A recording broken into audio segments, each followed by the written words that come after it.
Hello छात्रों, स्वागत है आप सभी का आपके अपने YouTube channel arts with Sudhir Shekhar में।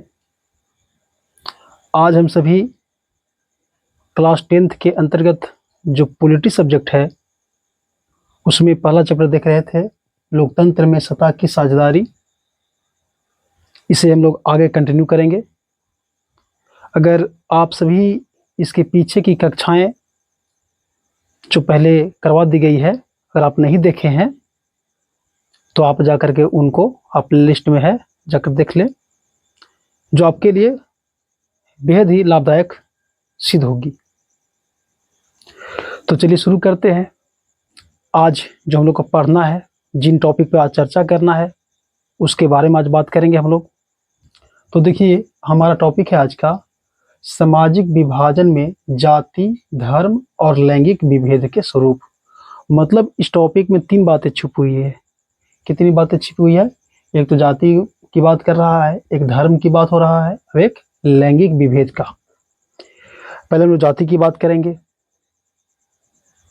जाति की बात करेंगे, उसके बाद जो है धर्म सांप्रदायिकता को देखेंगे कि धर्म और सांप्रदायिकता कैसे राजनीति को प्रभावित करती है, या आखिर होती क्या है, इसका प्रभाव क्या पड़ता है भारतीय राजनीति पर। फिर हम लोग देखेंगे लैंगिक विभेद क्या होता है और समाज में किस तरीके से लैंगिक विभेद देखने को मिलता है, इसका स्वरूप क्या है। इन 3 टॉपिकों पर बारी बारी से हम लोग चर्चा करेंगे। तो चलिए हम लोग पहली बार जो इसमें पहला है जाति, इसको शुरू करते हैं। जाति के बारे में टॉपिक है जातिगत असमानताएं, कि हमारे समाज में किस तरह से जातिगत असमानताएं, जाति में जो असमानता देखी जाती है वो आज भी कहीं न कहीं जारी है। किस तरह से, एक प्रश्न भी बनता है इसका कि भारत में किस तरह से जातिगत असमानताएं जारी है। मतलब क्या हुआ? मतलब ये हुआ कि अभी भी कहीं न कहीं जाति के आधार पे असमानता देखने को मिलती है। जाति के आधार पे लोगों के साथ असमान व्यवहार किया जाता है। तो समझने वाली बात यह है कि भारत में जातिगत असमानताएं जो हैं वो आज भी कई रूपों में जारी हैं, कई रूपों में देखने को मिलती है। भारत सरकार के द्वारा संवैधानिक तौर पर भले ही जाति के आधार पर भेदभाव को गैर कानूनी करार दिया गया है। संवैधानिक तौर पे जाति के आधार पर भेदभाव को गैर कानूनी करार दिया गया है कि ये गैर कानूनी है, कोई जाति का तरफ भेदभाव नहीं करेगा। ये संवैधानिक तौर पे है, लेकिन व्यवहारिक तौर पे क्या ऐसा होता है? नहीं। व्यवहारिक तौर पे कहीं न कहीं जातिगत असमानताएं देखने को मिलती है, जाति के आधार पर भेदभाव देखने को मिलती है। और जातिगत असमानताएं जो है वो केवल सामाजिक ही नहीं बल्कि आर्थिक क्षेत्र में, राजनीतिक क्षेत्र में, शैक्षणिक क्षेत्र में, अन्य कई क्षेत्रों में जो है वो देखने को मिलती है। तो चलिए हम लोग शुरू करते हैं कुछ बातें इसकी, जो भी हम लोग बात की उसी को और आगे कंटिन्यू करते हैं कि जातिगत असमानताएं। तो पहले तो नोट कर लेना होगा, आप लोग इसको नोट कर लीजिएगा। एक एक लाइन को आपको ध्यान से सुनना है और जो जो बोलेंगे उसको लिख लेना है, क्योंकि जितनी बातें बोली जाती है वो सब की सब बातें बोर्ड पे लिख पाना संभव नहीं है। जो इम्पोर्टेंट होती है, जो लगता है कि हाँ ये समझाने योग्य बात है, इसको लिखना चाहिए, तो नोट करते हैं। लेकिन आपको क्या करना है कि जितना बात हम बोलते हैं उसको ध्यान से सुनना है और सुनी हुई बातें को आराम से लिखने का प्रयास करना है, क्योंकि जो कुछ भी बोलते हैं वो सब टॉपिक से रिलेटेड ही होता है और उसके बारे में आप अच्छे से लिख भी सकते हैं। तो देखिए एक बार फिर से हम बोलते हैं क्या लिखना है इसमें। पहले आपको ये लिखना होगा कि भारत में वर्तमान समय में भी, आज के समय में भी जातिगत असमानताएं कई रूपों में जारी देखने को मिलते हैं। कई रूपों में हैं या कई रूपों में देखने को मिलते हैं, सीधी सी बात है। जातिगत असमानताएं सामाजिक ही नहीं बल्कि आर्थिक, राजनैतिक एवं सांस्कृतिक क्षेत्रों में भी देखने को मिलती है। जातिगत असमानताएं को लेकर के भारत सरकार भले संवैधानिक तौर पर कानून बना दिया हो कि जाति के आधार पर कोई भेदभाव नहीं होगा, ये गैर कानूनी है, लेकिन व्यवहारिक तौर पे आज भी जातिगत असमानताएं देखने को मिलती है। ये सभी बातें यहाँ पे लिखना होगा। फिर हम लोग देखेंगे कि भारत में कुछ प्रमुख क्षेत्र जहाँ जातिगत असमानताएं देखी जाती है, तो कौन कौन से क्षेत्र हैं। तो चलिए चर्चा करते हैं कि भारत में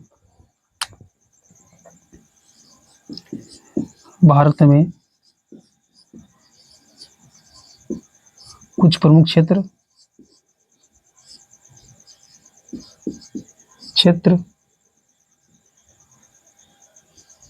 जहां जातिगत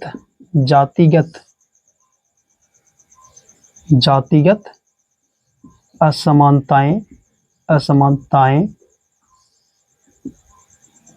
जारी है, वे निम्न है या इस प्रकार हैं, जो भी आप लिख सकते हैं, वे निम्न है। एक तो क्षेत्र हो जाएगा आर्थिक क्षेत्र। कौन सा क्षेत्र हो जाएगा? आर्थिक क्षेत्र। एक हो जाएगा सामाजिक क्षेत्र, लेकिन बारी बारी से चर्चा कर लेते हैं। पहले आर्थिक क्षेत्र में बात कर लेते हैं कि आर्थिक क्षेत्र में क्या जातिगत असमानता देखने को मिलती है। तो देखिए, हमारे समाज में जो निम्न वर्ग के लोग हैं, उनकी आर्थिक स्थिति बहुत ही दयनीय है। इसका कारण है कि देश के संसाधनों पर उनका अधिकार जो है वो कहीं न कहीं कम है, या उन्हें अधिकार से वंचित किया गया है। देश के अधिक से अधिक संसाधनों पर अधिक से अधिक उच्च वर्ग के लोगों का अभी भी कहीं न कहीं वर्चस्व है, अधिकार है। और दूसरी बात कि इनके रोजगार में भी कहीं न कहीं भेदभाव किया जाता है निम्न वर्ग के लोगों के साथ। तो इससे क्या होता है कि इससे इनकी आय जो है, इनकम है, प्रति व्यक्ति आय है, उसमें कमी देखी जाती है। और प्रति व्यक्ति आय में अगर कमी रहेगा तो स्वाभाविक सी बात है कि इनका जीवन स्तर, इनका रहन सहन, इसका वेशभूषा सब जो क्या होगा, निम्न ही होगा। तो इनकी आर्थिक स्थिति भी ठीक देखने को नहीं मिलती है। क्यों नहीं मिलती? कहीं ना कहीं आर्थिक क्षेत्र में भी इनके साथ असमानताएं बरती जाती है। क्या बोले इसको? देखिए, इससे लिखेंगे कि आर्थिक क्षेत्र में होता क्या है। तो जो देश के संसाधन हैं,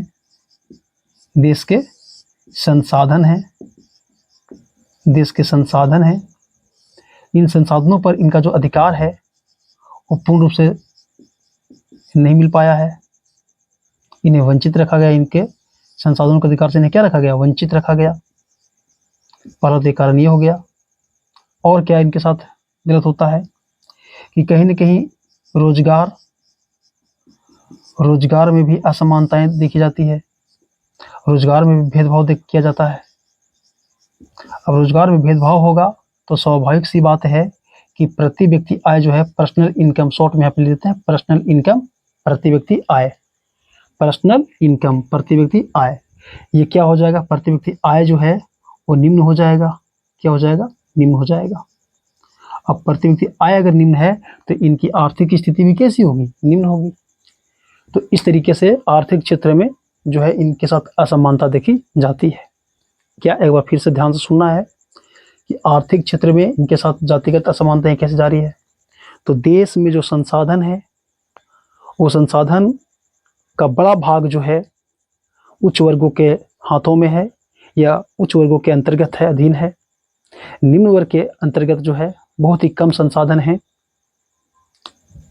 तो इससे कहीं न कहीं जो है इनकी स्थिति खराब है। दूसरा कि कहीं न कहीं दूसरा पॉइंट ये कि इन्हें रोजगार में भी भेदभाव किया जाता है इनके साथ, निम्न वर्ग के लोगों के साथ।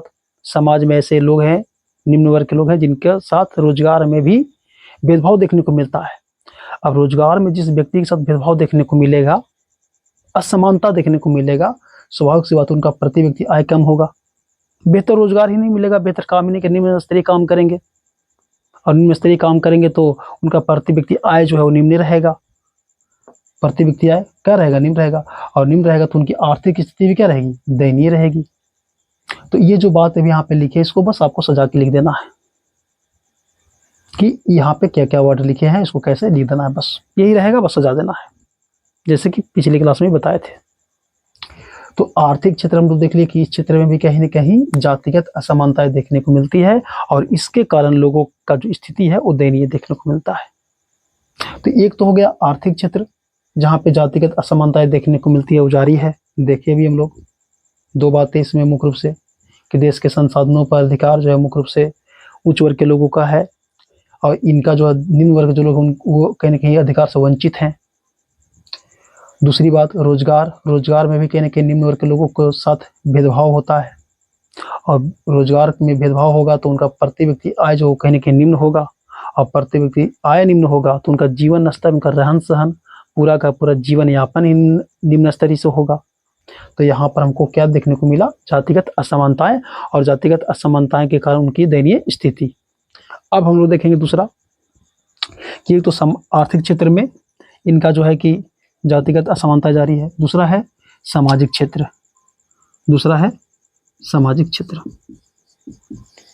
कि यहाँ पर भी जातिगत असमानताएं देखने को मिलती है। सामाजिक क्षेत्र, यहाँ पे क्या असमानता देखने को मिलती है? तो मैक्सिमम जो देखने को आपको मिलेगा यही मिलेगा। यहाँ पे क्या होता है? तो समाज में निम्न वर्ग के लोगों के साथ भेदभाव होता है। देखिए पहले तो है क्या कि हमारे समाज में एक सीमांकन किया गया है, एक सीमा निर्धारित किया गया है, उच्च वर्ग और निम्न वर्ग ऐसे बांटा गया है। अग्रणी जाति, पिछड़ी जाति, उच्च वर्ग, निम्न वर्ग, कई तरह के नाम से, ऊंची जाति, नीची जाति, कुछ भी लोग कहते हैं। तो समाज में क्या होता है? जो निम्न वर्ग के लोग हैं उनके साथ भेदभाव होता है, उनके साथ छुआछूत होता है। आज हमारा देश, आज हम सभी 21वीं सदी के दौर में चल रहे हैं, लेकिन आज भी कई ऐसे क्षेत्र हैं जहां पर आपको भेदभाव देखने को मिलेंगे। गरीब और निम्न वर्ग के लोगों के साथ आपको छुआछूत देखने को मिलेगा, आज भी मिलता है। तो ये क्या है? ये जातिगत असमानता ही तो है। उन्हें जो निम्न वर्ग के लोग हैं उन्हें चाहे कुआं हो गया, चाहे कोई स्थल हो गया, सार्वजनिक स्थल हो गया, उन जगहों पे उनको जाने के से पर प्रतिबंध लगाया जाता है। ये सब क्या है? जातिगत असमानता तो है। समानता कहाँ? समानता तो संविधान में है, संवैधानिक तौर पे। व्यवहार में तो ऐसा कुछ देखने को मिलता नहीं। कोई ऐसा धार्मिक स्थान हो गया, वहां पर भी कहीं न कहीं निम्न वर्ग के जो लोग हैं उनके साथ असमानताएं देखने को मिलती है, वहां पर भी उन पर प्रतिबंध लगाया जाता है। तो ये क्या हो गया? सामाजिक क्षेत्र। क्या हो गया ये? सामाजिक क्षेत्र। क्या बोले कि इसमें होता है कि सबसे बड़ा पॉइंट कि भेदभाव, लोगों के साथ भेदभाव किया जाता है। भेदभाव मीन्स छुआछूत की भावना रखी जाती है, इनके साथ छुआछूत किया जाता है। और ये भेदभाव या छुआछूत किसके साथ होता है? तो ये होता है निम्न वर्ग के साथ। निम्न वर्ग, जो निम्न वर्ग है उसी के साथ भेदभाव किया जाता है, उसी के साथ छुआछूत रखा जाता है। इनके साथ और किस स्तर का भेदभाव होता है? तो सार्वजनिक स्थानों पे, सार्वजनिक जो स्थान होते हैं यहाँ पर इन पे प्रतिबंध लगा जाता है कि यहाँ पे इनको नहीं जाना है। कोई कुआं वगैरह हो गया जहाँ पे पानी उनी पीने के लिए जगह है ना, कोई स्थल हो गए, कोई धार्मिक स्थल भी हो गए, तो वहाँ पे भी जो है इनके साथ भेदभाव देखने को मिलता है। तो ये सब क्या है? ये सब सामाजिक क्षेत्र है। सामाजिक क्षेत्र में क्या है? जातिगत असमानता देखने को मिल रही है।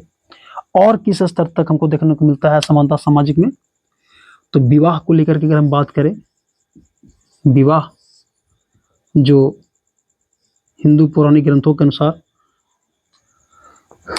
16 संस्कारों में एक संस्कार विवाह संस्कार भी होता है।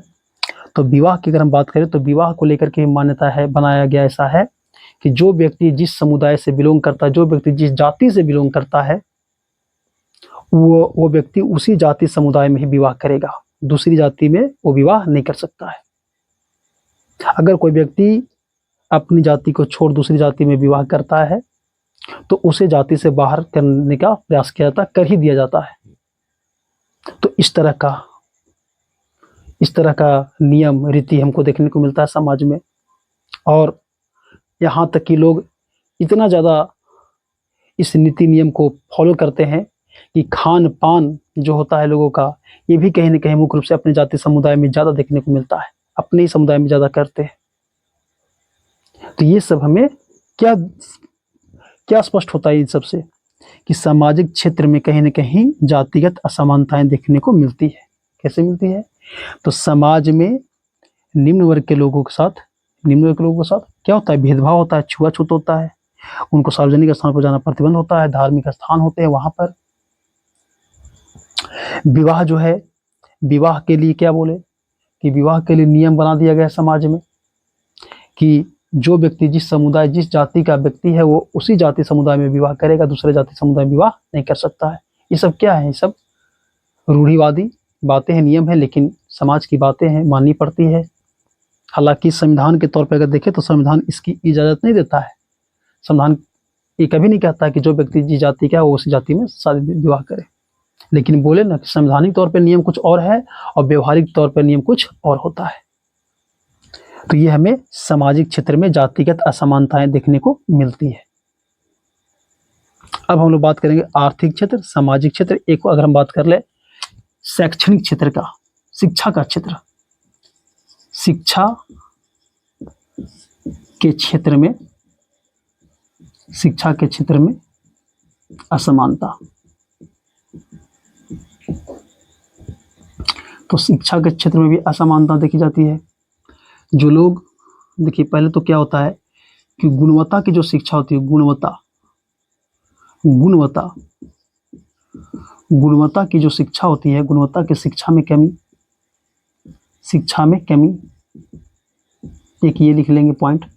अब इसमें क्या बात लिखेंगे कि जो निम्न वर्ग के लोग होते हैं उन्हें गुणवत्तापूर्ण, मतलब जो अच्छा क्वालिटी हम लोग कहते हैं इंग्लिश में, है ना, गुड क्वालिटी, अच्छा क्वालिटी, यानी कि हिंदी में उसी गुणवत्ता कहते हैं, कि गुणवत्ता वाली जो शिक्षा है वो समाज के एक बड़े भाग को, जो निम्न स्तर के लोग हैं, उनको प्राप्त नहीं होता है। क्यों नहीं होता है? तो उनके पास साधन नहीं है, उनके पास संसाधन नहीं है। वे लोग साधन और संसाधन के अभाव में अपने बच्चों को या तो सरकारी विद्यालय में भेजते हैं, वहाँ किसी तरह बच्चा पढ़ता है, या तो वो भी नहीं पढ़ पाता है। तो सरकार को चाहिए कि कहीं न कहीं इस तरह का जो विधि व्यवस्था है, हालांकि सरकार इसके लिए कदम उठाती है और हर संभव ये प्रयास भी कर रही है कि जो निम्न स्तर के लोग हैं, बच्चे हैं जो आगे नहीं पढ़ पाते, उनको हेल्प किया जाए, मदद किया जाए। लेकिन फिर भी कहीं न कहीं ऐसा देखने को मिलता है कि समाज में एक वर्ग ऐसा भी है जिसे या तो शिक्षा ही नहीं प्राप्त हो रही है, और शिक्षा अगर प्राप्त हो रही है तो गुणवत्ता की शिक्षा में कमी है, गुणवत्तापूर्ण शिक्षा उसको प्राप्त नहीं हो रहा है। तो गुणवत्ता की शिक्षा में कमी हो रहा है, गुणवत्तापूर्ण शिक्षा प्राप्त नहीं हो रहा, उसका कारण क्या बताए? तो इसका मूल कारण है, इसका कारण क्या है? तो इसका कारण है साधन व संसाधन की कमी, साधन व संसाधन की कमी। इसके कारण जो है बेहतर शिक्षा नहीं मिलती है। तो ये असमानताएं देखने को मिलती है। और यहाँ पर भी भेदभाव देखने को मिलता है, शिक्षा में भी भेदभाव, ये भी जातिगत असमानता का ही एक रूप है। देखिए यहाँ पे क्या देखने को मिलता है, कई ऐसे शिक्षण संस्थान हैं, देश में से कई शिक्षण संस्थान हैं जहाँ पर निम्न वर्ग के कोई बच्चा, दलित वर्ग के कोई बच्चा अगर पढ़ने जाता है वहाँ पर, तो कहीं न कहीं उसके साथ जो है दूसरे जाति समुदाय के लोग जो होते हैं उसके साथ अभद्र व्यवहार करते हैं, जाति के नाम पे उसके साथ भेदभाव किया जाता है, ये भी देखने को मिलता है। और ये केस जो है बराबर देखने को मिलते रहते हैं। तो ये सब अगर होता है कि शिक्षा में भी भेदभाव हो रहा है, आज के समय में भी हो रहा है, जो लोग पढ़े लिखे लोग हैं वो लोग भी ऐसा करता है, तो क्या है ये? जातिगत असमानता तो है। जाति बराबरी कहाँ हो रही? जाति में तो असमानताएं देखी जा रही है, चाहे वो आर्थिक क्षेत्र हो, यहाँ पर भी जातिगत असमानता देखी जा रही है, चाहे वो सामाजिक क्षेत्र हो, यहाँ पे सामाजिक क्षेत्र में भी देखा जा रहा है, चाहे शिक्षा का क्षेत्र हो, यहाँ पर भी असमानता देखी जा रही है। अब हम लोग बात कर लेते हैं, इसमें लिख देना है कि शिक्षा में भी जो निम्न वर्ग के लोग हैं, इनके साथ भेदभाव किया जाता है, इनको प्रताड़ित किया जाता है, इनके साथ रैगिंग किया जाता है, कई तरह की समस्याएं उत्पन्न होती है। तो ये क्या है, जाति के आधार पर ही तो होता है ये सब, तो जातिगत असमानता ही कहेंगे इसको। एक हम लोग देख लेंगे राजनीतिक क्षेत्र। राजनीतिक क्षेत्र यहाँ पर क्या है, हालांकि देखा जाए तो यहाँ पर जो निम्न वर्ग के लोग हैं, निम्न वर्ग के लोगों के लिए राजनीति में जो सीटें होती है, सीट जिस पर चुनाव लड़ते हैं, सीटें आरक्षित की जाती है, आरक्षित होती है, अभी भी आरक्षित की गई है, सीटें आरक्षित हैं। लेकिन फिर भी बड़े स्तर पे अभी भी जो है कि निम्न वर्ग के जो लोग हैं उनका राजनीतिकरण नहीं हो पाया है सही से, वो राजनीति में सही से उनकी भागीदारी नहीं हो पाई है। कहीं ना कहीं राजनीतिक भागीदारी जो है वो निम्न वर्ग के लोगों की कमी है, उसमें कमी देखने को मिलता है। अभी भी सत्ता पर जो अधिकार है, जो शासन है, वो कहीं ना कहीं उच्च वर्ग कह सकते हैं या जो उच्च स्तर के जो लोग हैं उनके हाथों में केंद्रित होता है। जो निम्न स्तर के लोग हैं उन्हें सरकार द्वारा प्रयास किया जा रहा है कि उनका राजनीतिकरण किया जाए, उन्हें आगे लाया जाए, लेकिन इसके बावजूद भी अभी भी राजनीतिक क्षेत्र में जो है हमें इनकी भागीदारी कम देखने को मिलती है। इसका मुख्य कारण है कि जागरूकता की कमी है, इनमें जागरूकता नहीं है। जागरूकता क्यों नहीं है? क्योंकि इनमें शिक्षा की कमी है। इनमें शिक्षा क्यों नहीं? क्योंकि इनके पास साधन संसाधन नहीं है। साधन संसाधन इनके पास क्यों नहीं है? क्योंकि साधन और संसाधन का एक बड़ा भाग जो है उच्च वर्ग के लोगों के हाथों में केंद्रित है, तो कहां से रहेगा इनके पास? तो कहीं ना कहीं राजनीतिक क्षेत्र हो, चाहे शिक्षा का क्षेत्र हो, सामाजिक क्षेत्र हो, आर्थिक क्षेत्र हो, इन सभी क्षेत्रों में हमें क्या देखने को मिलता है? जातिगत असमानताएं देखने को मिलती है। तो देखिए, हम लोगों का जो टॉपिक है जातिगत असमानताएं, और ये इसका एक प्रश्न बनता है, आप लिख सकते हैं इस प्रश्न को कि भारत में किस तरह से जातिगत असमानताएं जारी हैं। तो पहले तो आपको कुछ भूमिका लिखना होगा जो शुरू में आपको हम बताए थे यहाँ पे, उसके बाद फिर यहाँ से शुरू करना है। आपको शुरू में लिखना है कि भारत में आज भी जातिगत असमानताएं कई रूपों में जारी हैं। संवैधानिक तौर पे भले ही जाति के आधार पर भेदभाव को गैर कानूनी ठहराया गया हो, गैर कानूनी करार दिया गया हो, लेकिन व्यवहारिक तौर पे सामाजिक ही नहीं बल्कि आर्थिक, राजनैतिक, शैक्षणिक एवं सांस्कृतिक कई क्षेत्रों में जातिगत असमानताएं जारी है, देखने को मिलती है। तो ये हो गया। फिर हम लिखेंगे कि भारत में कुछ प्रमुख क्षेत्र जहां जातिगत असमानताएं जारी है वे निम्न है। पहला आर्थिक क्षेत्र। आर्थिक क्षेत्र में क्या है इसको देख लीजिए कि देश के संसाधन पर जो अधिकार है वो निम्न वर्ग के लोगों को ज्यादा नहीं है, ये लोग वंचित हैं। रोजगार में भी कहीं ना कहीं भेदभाव होता है, इसलिए उनकी प्रति व्यक्ति आय निम्न है, तो उनका जीवन स्तर भी निम्न रहेगा। उनका जीवन स्तर भी क्या रहेगा? निम्न रहेगा, तो उनकी आर्थिक स्थिति खराब रहेगी। सामाजिक क्षेत्र में भी कहीं ना कहीं जातिगत असमानता देखने को मिलती है, भेदभाव होता है, उनके साथ छुआछूत होता है। किनके साथ? निम्न वर्ग के लोगों के साथ। सार्वजनिक स्थानों पर प्रतिबंध होता है, धार्मिक स्थानों पर इनका जाना मना होता है, कई जगह ऐसा भी देखा जाता है। विवाह के लिए तो फिक्स किया गया है कि जो व्यक्ति जिस जाति समुदाय में उसी में करेगा, अगर दूसरा जाति समुदाय में कर लेता है तो उसको जाति से बाहर कर दिया जाएगा। खान पान भी लोग करता है तो अपनी जाति समुदाय में लोग ज्यादा करता है। शिक्षा के क्षेत्र में भी असमानता देखी जाती है। शिक्षा के क्षेत्र में असमानता में क्या देखें कि गुणवत्ता की शिक्षा में कमी देखने को मिलता है। गुणवत्ता की शिक्षा में कमी किन लोगों को मिलेगा? कमी देखने को मिलेगा जो निम्न वर्ग के लोग हैं। क्या कारण है? तो साधन और संसाधन की कमी है उनके पास, तो स्वाभाविक सी बात है कि शिक्षा में तो उनकी स्थिति खराब रहेगा। शिक्षा में भेदभाव भी होता है निम्न वर्ग के लोगों के साथ। कई शिक्षण संस्थान ऐसे हैं जहाँ पे जाति के आधार पे लोगों के साथ भेदभाव किया जाता है। तो क्या है? ये जातिगत असमानता ही तो है। राजनीतिक क्षेत्र में क्या बताया गया कि यहाँ पर जो निम्न वर्ग के लोग हैं, हालांकि उनके लिए सीट आरक्षित किया गया है कई क्षेत्रों पर कि वो राजनीति में आए, बढ़ चढ़ के हिस्सा लें, फिर भी जागरूकता के अभाव के कारण जो है उनकी स्थिति इस क्षेत्र में ज्यादातर देखने को मिलता नहीं है।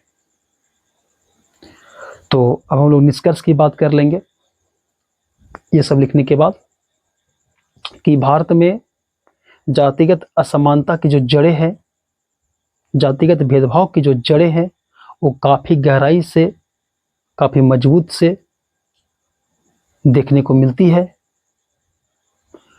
इसके लिए केवल संवैधानिक तौर पे कानून बनाने की आवश्यकता नहीं है, बल्कि आर्थिक स्तर पे समानता, शिक्षा में सुधार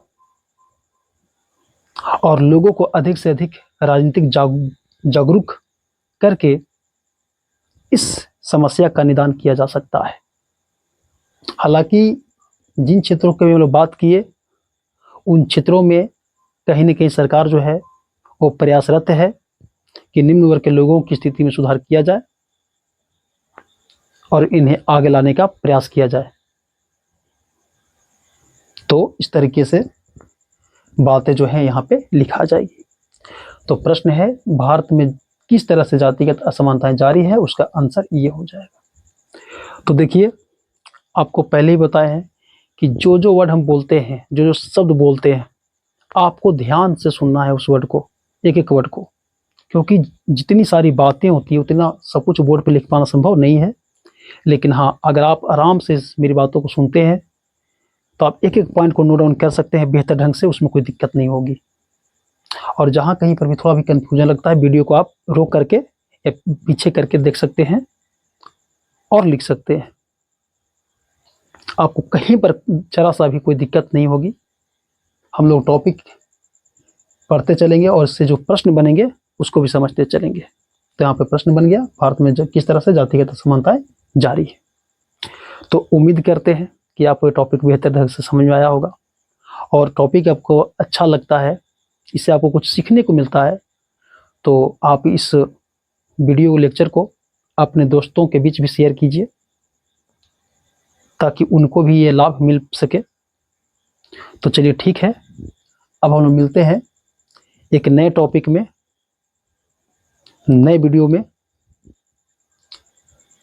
जो धर्म सांप्रदायिकता की बात है इसकी हम लोग चर्चा करेंगे नेक्स्ट वीडियो में।